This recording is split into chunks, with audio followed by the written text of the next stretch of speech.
Olá, seja bem-vindo a mais uma edição do Trabalho Legal que vai mostrar. Empresas com mais de 10 funcionários são obrigadas a registrar o controle de ponto dos trabalhadores. A prática é um dos meios para comprovar a jornada de trabalho e para o pagamento de hora extra. A audiência pública debate o projeto de lei que propõe alteração na CLT e permite que as negociações entre trabalhadores e patrões passem a valer mais que o disposto em lei. MPT e centrais sindicais são contra. Fazer graduação ou curso técnico? Qual carreira seguir? Essas são algumas das dúvidas de quem acabou ou está concluindo o ensino médio e precisa tomar uma decisão sobre o futuro. O Trabalho Legal é o programa do Ministério Público do Trabalho em parceria com a Associação Nacional dos Procuradores do Trabalho. Empresas com mais de 10 funcionários são obrigadas a registrar o controle de ponto dos trabalhadores. A prática é um dos meios para comprovar a jornada de trabalho e para o pagamento de hora extra. A história conta que o registro de ponto surgiu lá em 1888 nos Estados Unidos. Já no Brasil, teve início somente em 1930. Foi criado para ajudar as empresas a controlar a jornada de trabalho dos empregados. De acordo com a consolidação das leis do trabalho, existem 3 formas para fazer esse tipo de controle: ponto manual, controle mecânico ou ponto eletrônico. Vendo a necessidade de aperfeiçoar as relações entre empregador e empregado, o Ministério do Trabalho aprovou em 2009 a Portaria 1510, que obriga as corporações com mais de 10 funcionários e que já tenham adotado o sistema eletrônico a instalarem um novo modelo de relógio de ponto eletrônico igual a esse aqui. Toda vez que o sistema é acionado, imprime um comprovante com o registro do horário de entrada e saída dos colaboradores. Guardar ou não o documento é opção do funcionário.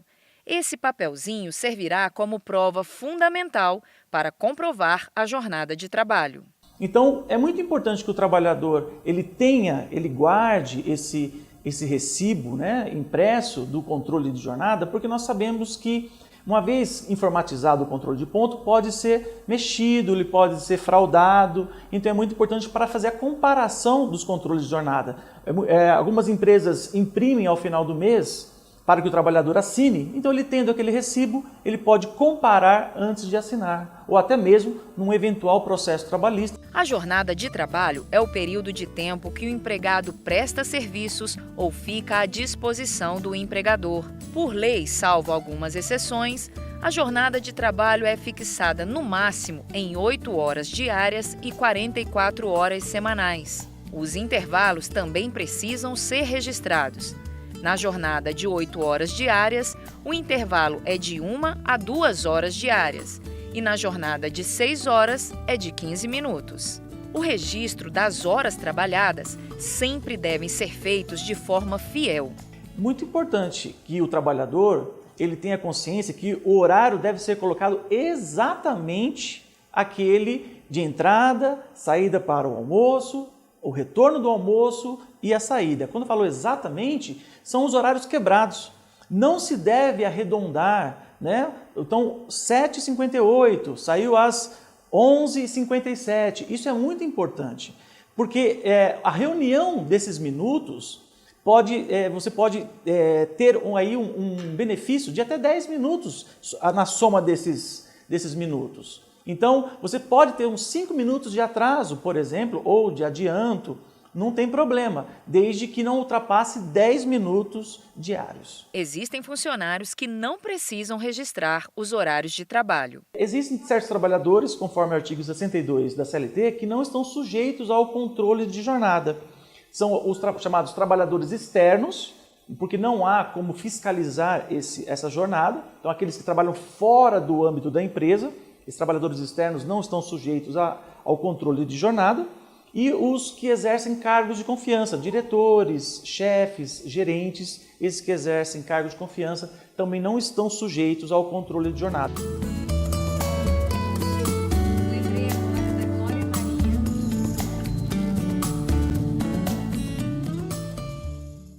O Trabalho Legal abre agora espaço para o trabalhador deixar um recado para o patrão. Lília, eu quero te mandar um abraço, que pode contar comigo aí no Pactual, porque está tendo muito trabalho, mas é aí, vamos somando que força mais força é igual a força, e é isso, estamos juntos. GP é amor, e eu estou amando trabalhar com vocês, Malu, Marina, Gabi, Sté, Caio, muito obrigada pela oportunidade, está sendo muito legal trabalhar com vocês. Valeu, galera da BBTS, hein? A equipe de licitações, é nóis.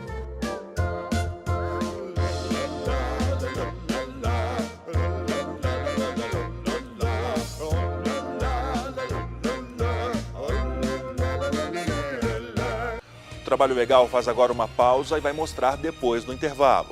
Projeto de lei que propõe que as negociações entre trabalhadores e patrões passem a valer mais do que o disposto em lei foi tema de audiência pública na Câmara dos Deputados. MPT e centrais sindicais se posicionaram contra o PL.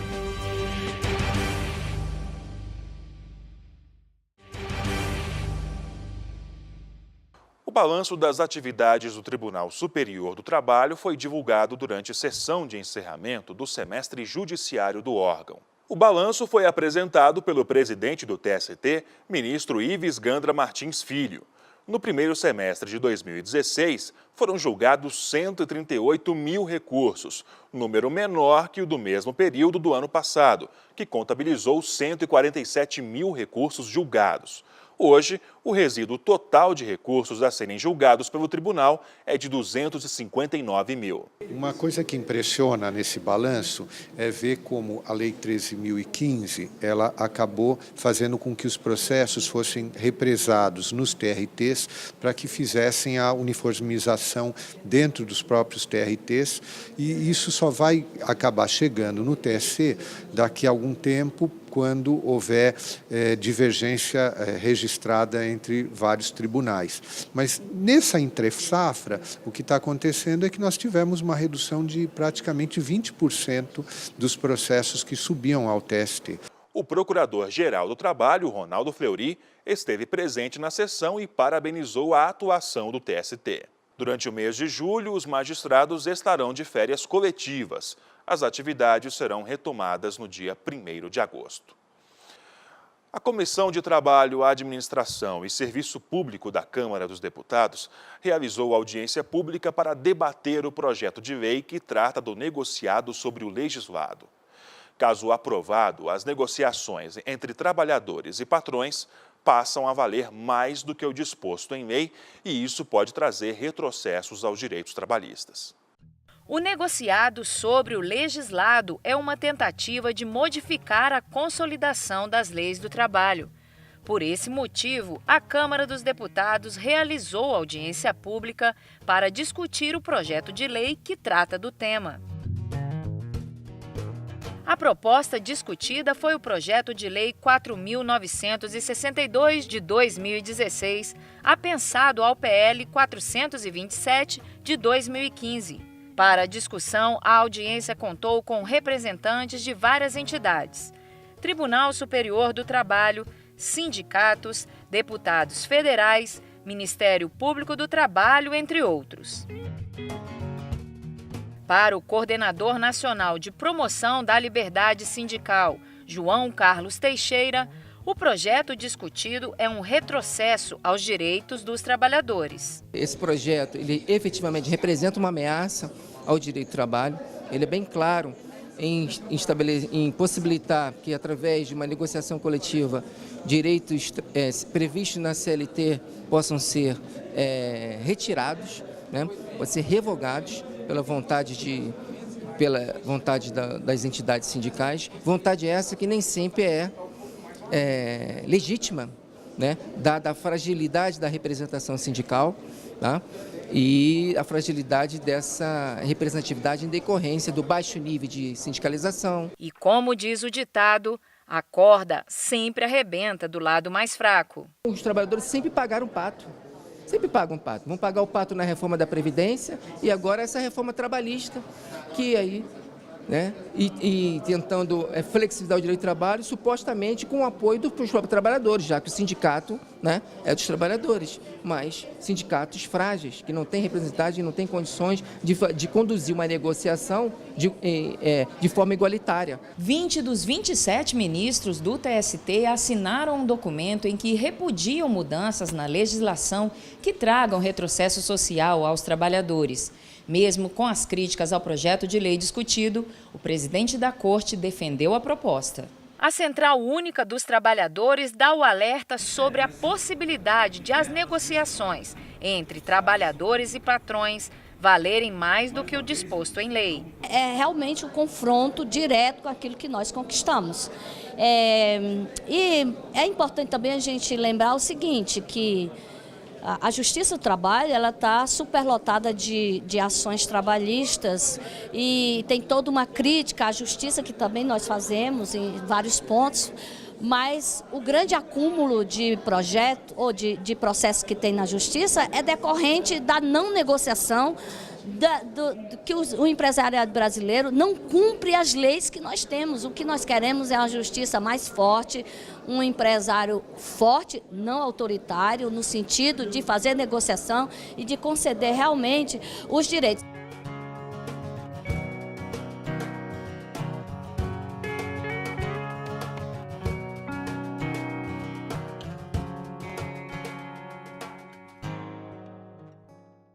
E você vai ver a seguir. Concluiu o ensino médio e agora o que fazer? Qual a melhor opção para a carreira profissional? Fazer graduação ou um curso técnico? É daqui a pouco. Voltamos em 1 minuto.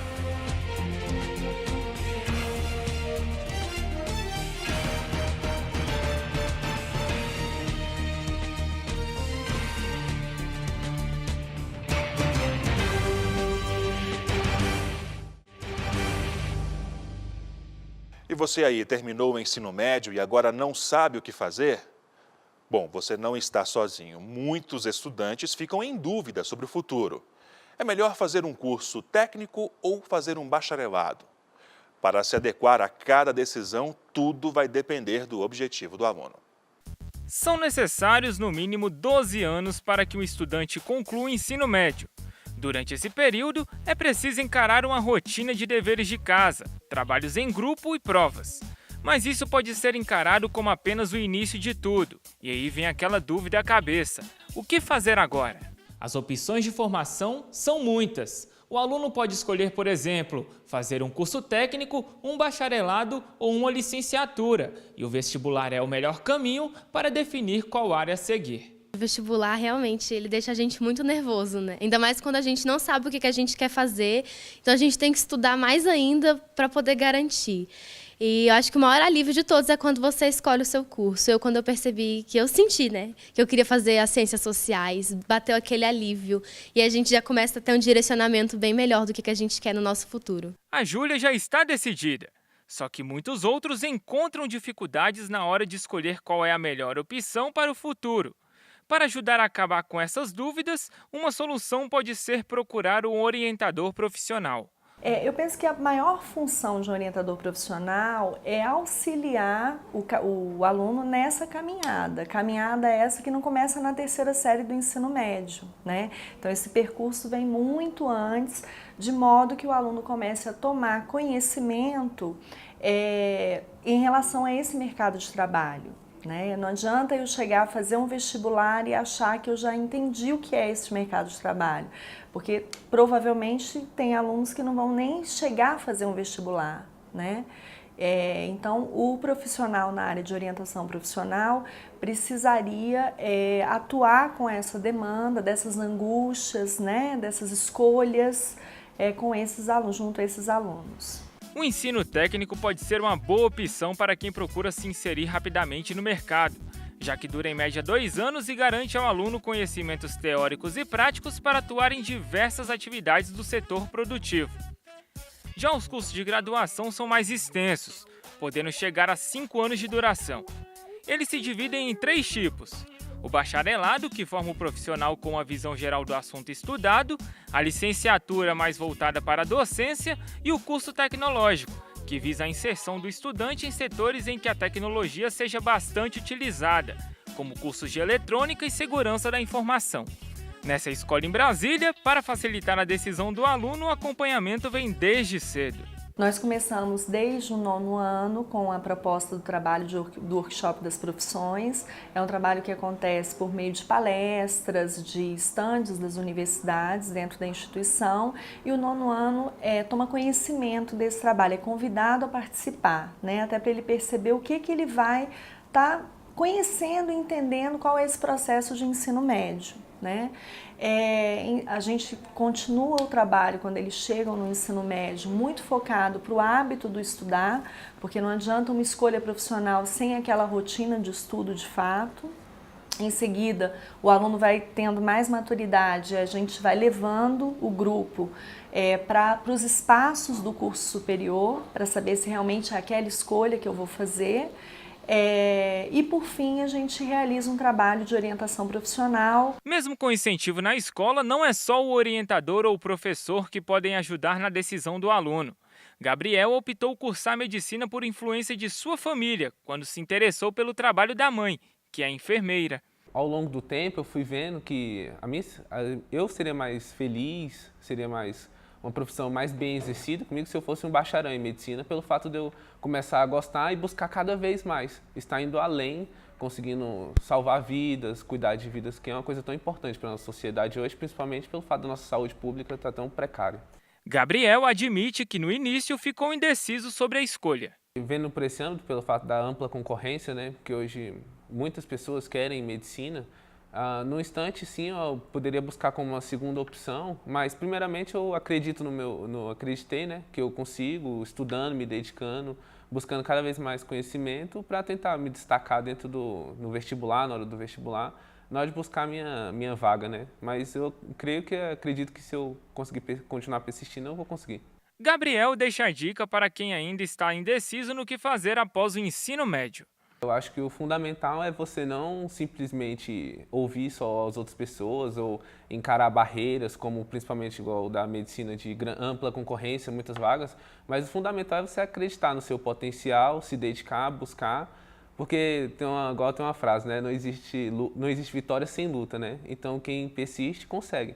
Acredito que você buscando, acreditando no seu sonho e lutando, acho que você alcança o seu objetivo.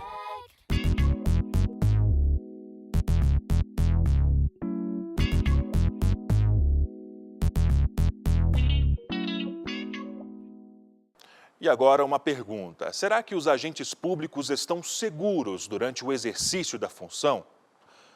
Depois do atentado sofrido pelos integrantes de uma força-tarefa no dia 18 de maio, na área rural de São Félix do Xingu, no Pará, ficou claro que não. A violência praticada contra os agentes foi tema de audiência pública no Senado. Representantes do Ministério Público do Trabalho, auditores fiscais, policiais federais e rodoviários federais estiveram presentes na audiência pública no Senado Federal. O objetivo foi chamar a atenção da população para a violência praticada contra os agentes públicos durante o exercício da função. Esse é um evento político muito importante porque revela uma preocupação do Senado Federal com a continuidade das ações de combate ao trabalho escravo, né? E também com a segurança dos agentes públicos que exercem essa atividade na linha de frente, né? Através dos grupos móveis de fiscalização compostos pelo Ministério Público do Trabalho, pela Polícia Rodoviária Federal, Polícia Federal e Ministério do Trabalho. Fábio Leal destacou que, em muitos casos, os locais onde os agentes públicos atuam são dominados por grupos criminosos e o Estado praticamente não existe nessas áreas. É uma região conflagrada, uma região muito perigosa, o Estado não está presente lá e os criminosos se sentem como sendo os donos daquelas terras. E qualquer pessoa, seja ela pública ou privada, que ingressa lá, seja policial, seja procurador, seja auditor fiscal, ele corre risco de vida, ele tem a sua integridade física ameaçada, porque essas pessoas não estão lá para brincadeira. Por isso que eu digo, nós temos que ter um planejamento forte, fazer um trabalho de inteligência para que essas situações não se repitam. Estas autoridades ficam absolutamente sem comunicação quando estão nos interiores, nas matas e florestas do nosso país. Estas autoridades não têm um protocolo de inteligência que garanta a segurança adequada. Portanto, não dá para dizer que houve avanço. Estas autoridades estão, sim, expostas, estão com suas vidas expostas e, por isso, nesse momento e nesse dia de hoje, nós vamos fazer esse debate aqui, que prontamente foi acolhido pelo senador Paulo Paim, para que pudéssemos expor essa realidade triste que vive autoridades que representam o Estado brasileiro. A audiência foi convocada depois do atentado sofrido pelos integrantes de uma força-tarefa no dia 18 de maio na área rural de São Félix do Xingu, no interior do Pará. O grupo, que contava com um procurador do trabalho, foi alvo de tiros ao chegar a uma fazenda para investigar a denúncia de trabalhadores que estavam em situação análoga à escravidão. É delicado e preocupante. Os auditores fiscais do trabalho e todas as autoridades que integram o grupo móvel de fiscalização saem para as suas atividades na perspectiva de salvar vidas, de resgatar trabalhadores de condições indignas de trabalho e tem se deparado com situações como a que ocorreu agora no interior do Pará, na região de São Félix do Xingu, onde foram alvo de tiroteio provocado por empregadores que estavam ali tentando afastar estas autoridades da região, onde certamente flagrariam trabalhadores em condições análogas a de escravo. Então, nós temos denunciado isso por muito tempo, desde a ocorrência da chacina de Unaí, há mais de 12 anos atrás, quando 3 auditores fiscais do trabalho e um motorista foram brutalmente assassinados. Para o procurador do trabalho e diretor de assuntos legislativos da Associação Nacional dos Procuradores do Trabalho, é importante proteger e valorizar o trabalho dos grupos móveis. O resultado é, primeiro, chamar a atenção da importância dos grupos móveis de fiscalização. São grupos formados já há alguns anos e que exercem um papel de relevantíssima importância no resgate da cidadania e da dignidade daquelas pessoas situadas em condições de escravidão e, por sua vez, a relevância na preservação da segurança dos componentes dos grupos móveis de fiscalização. A expectativa agora é que o tema seja levado adiante para garantir a segurança dos agentes durante o serviço. O que a gente espera aqui é ampliar essa discussão e aperfeiçoar essas operações através de um trabalho mais efetivo de planejamento e de inteligência, uma coleta prévia de informações para fazer um planejamento mais eficaz dessas operações que apresentam um nível crítico maior com relação à segurança. Pode ser um sinal de avanço e nós esperamos que a partir daqui o Poder Executivo dê respostas compatíveis com a necessidade que estas autoridades que representam o Estado brasileiro precisam. E como sempre digo aqui, o Trabalho Legal é feito para você e por você. Por isso, a sua sugestão de reportagem é sempre muito bem-vinda. trabalholegal.pautas@gmail.com é o nosso contato. Agora, para mais informações sobre o Ministério Público do Trabalho, também é muito simples, é só acessar o nosso portal www.mpt.mp.br e também o Facebook ou o canal no YouTube. Esta edição fica por aqui. Uma ótima semana para você e até a próxima!